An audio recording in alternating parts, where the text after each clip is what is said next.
তো গাইস, মায়ের কুমড়ো দিয়ে সয়াবিনের তরকারিটা রান্না হয়ে গেছে। দেখতেই পাচ্ছ কি সুন্দর পুরো গরম ধোয়া উঠছে। আর এই সয়াবিন দিয়ে একদম আঠা আঠা রান্না করেছে মা। আমি একটু তরকারি তুলে নিচ্ছি মায়ের কাছ থেকে, তারপরে খেয়ে বলবো কেমন খেতে হয়েছে। একটু সয়াবিন দেখে দেখে নিচ্ছি বন্ধু, বুঝতেই পারছো আমার সয়াবিনটা খুবই পছন্দ। এদিকে কুমড়োর খোসাটাও ভাজা হয়ে গেছে। অন্ধকারে ঠিক কালারটা বুঝতে পারছি না, কিন্তু সুন্দর কালার এসছে। দেখতে পাচ্ছ আমি এক বাটি সয়াবিন আর কুমড়ো তরকারি নিয়েছি।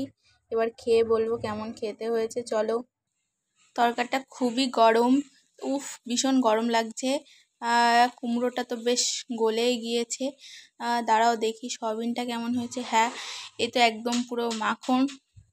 ভাই একটু খেয়ে বলবে কেমন হয়েছে। ভাই এদিকে এসো, ভাই একটু খেয়ে দেখো তো কেমন হয়েছে। সয়াবিনের তরকারি আর এই কুমড়ো দিয়ে মা মাখো মাখো রান্না করেছে।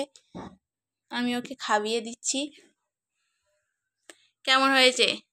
খুব ভালো। ওর খুব পছন্দ হয়েছে, বুঝতেই পারছো গাইস। নিরামিষ হলেও সয়াবিন দিয়ে কুমড়ো দিয়ে পুরো জমে গেছে। অর্থাৎ এখান থেকেই বোঝা যাচ্ছে যে নিরামিষ তরকারি যদি সুন্দরভাবে রান্না করা যায় তাহলে কিন্তু মাছ, মাংস, ডিম সবই হেরে যায়।